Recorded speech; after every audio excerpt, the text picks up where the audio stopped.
Hi friends, எங்கள் ஊரில் நல்லா மழை தூறல் விழுந்துக்கிட்டே இருக்குது. எங்கள் வீட்டில் எல்லாருக்குமே சரியான ஹோல்டு. சரின்னு சொல்லிட்டு ஒரு கஷாயத்தை போட்டாச்சு.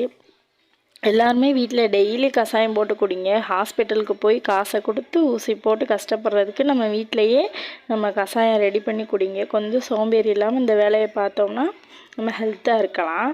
கிளைமேட் ரொம்ப மோசமாக இருக்குது, அதனால் குழந்தைங்கள எல்லாருமே பத்திரமா பார்த்துக்கோங்க. நல்லா சளி இறங்கக்கூடிய இயற்கையான மூலிகையில் நமக்கு நிறையா இருக்குது. இதெல்லாம் நம்ம தோட்டத்துலேயே நீங்கள் நல்லா வளர்க்கலாம். இந்த மாதிரி சூழ்நிலையில் நமக்கு இதெல்லாம் உதவும். இயற்கையாகவே நமக்கு நிறைய மூலிகைலாம் இருக்குது.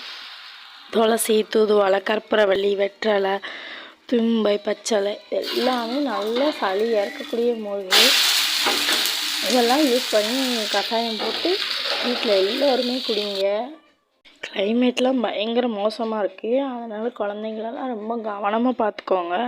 அவங்களுக்கு முடிஞ்ச அளவு சுடு தண்ணி கொடுங்க. கஷாயம் இல்லாமல் அவங்களுக்கு ரெகுலராக கொடுங்க. குழந்தைங்கள நம்ம கவனமாக பார்த்துக்கணும், ஏன்னா அவ்வளோ மோசமாக இருக்குது கிளைமேட்டு.